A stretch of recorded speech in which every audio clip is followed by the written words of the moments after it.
வணக்கம் நண்பர்களே. நடிகர் விஜய் தாவேக கட்சியினுடைய தலைவர் அவருக்கு என்னுடைய நேரடியான ஒரு கேள்வி. தமிழகம் டைம்ஸ் சேனல் சார்பாக என்னுடைய தனிப்பட்ட முறையில் ஒரு வாக்காளனாக என்னுடைய நேரடியான கேள்வி. ஒரு வருட காலத்திற்கு மேலாக உங்களிடம் முன்வைக்கும் ஒரு கேள்வி. நான் ஒரு சாமானியனாக இருக்கலாம், ஆனால் வாக்களிப்பதில் எனக்கும் பங்கு இருக்கிறது. நான் ஒரு வாக்காளராகவும் கேட்கிறேன். உங்களுக்கு மாநாட்டிற்கு எப்படி பணம் வருகிறது? மாநாட்டிற்கு நன்கொடை மூலம் வசூல் செய்கிறோம் அல்லது நிறுவனங்களிடமிருந்து நன்கொடையாக பெறுகிறோம் என்று நீங்கள் வெளிப்படையாக ஏன் இதுவரை பதில் கூறவில்லை? ஒன்று.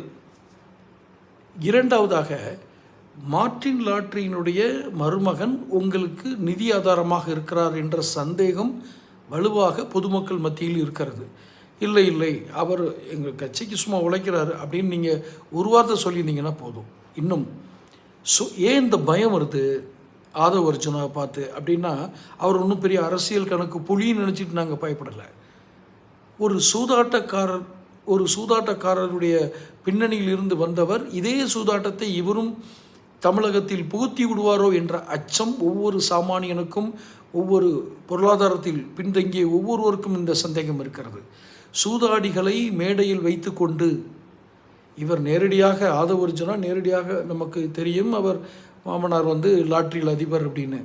ஆனால் இன்னும் சிலரை நம்மக்கிட்ட அந்த ஆவணங்கள் இல்லை, அதனால் சொல்ல முடியல, பெயர் சொல்ல முடியல. ஆனால் நீங்கள் சூதாடிகளை மேடையில் வைத்து கொண்டு தமிழ்நாட்டை சீர்திருத்தப் போகிறேன், இந்த திராவிட கட்சிகளுக்கெல்லாம் மாற்று நான் தான் என்று நீங்கள் கூறிக்கொண்டிருப்பது நகைப்புக்குரியது.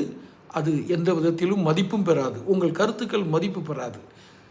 இப்படி ஒரு சித்தாந்தம் பேசுவதற்கு உங்களுக்கு எப்படி தகுதி இருக்கிறது? இதுதான் எனக்கு தெரியவில்லை. இல்லை, நீங்கள் இத்தனை வருஷமாக பாருங்கள், நான் இவ்வளோ மக்கள் பணியில் ஈடுபட்டு ஒரு பரிணாம வளர்ச்சியெல்லாம் வந்திருக்கேன்னு சொல்ல முடியுமா? தெரியாது. இதை விட அபத்தம், நான் முதலமைச்சர் வேட்பாளர் என்று நீங்கள் கூறுவது இன்னும் உங்களுக்கு ஏதாவது ஒரு பக்குவம்னு ஒன்று இருக்கான்னு எங்களுக்கு தெரியல. முதலமைச்சர் வேட்பாளர் என்பதற்கு என்ன தகுதி வேண்டும் என்பதே எங்களுக்கெல்லாம் வாக்காளர்களுக்கு குழப்பமாக இருக்கிறது. நீங்கள் எப்படி முதல்வர் வேட்பாளர் என்று வெக்கமில்லாமல் போஸ்ட் அடிச்சு விட்றீங்கன்னே தெரியல. அப்போ நீங்கள் உங்களுக்குன்னு வர்ற ரசிகர்கள் கூட்டத்தை வச்சுக்கிட்டு ஏதோ மிதமிஞ்சிய ஒரு மயக்கத்தில் நீங்கள் இப்படி சொல்கிறீங்களோன்னு தான் தோணும். இன்னொன்று, முதலமைச்சர் வர்றதுன்னா அவ்வளோ எளிதா தெரியல. ஆனால் கவனமாக இருங்கள். நீங்கள் சூதாடிகளின் பின்னணியில் இருக்கிறீர்கள். ரசிகர்களை தவறாக வழிநடத்தி விடாதீர்கள். ரசிகர்கள் பாவம், உங்களை நம்பி பின்னால் வருகிறார்கள். சூதாடுகளின் தூண்டுதலில் வேறு எதுவும் தீங்கிழைத்து விடாதீர்கள். நன்றி.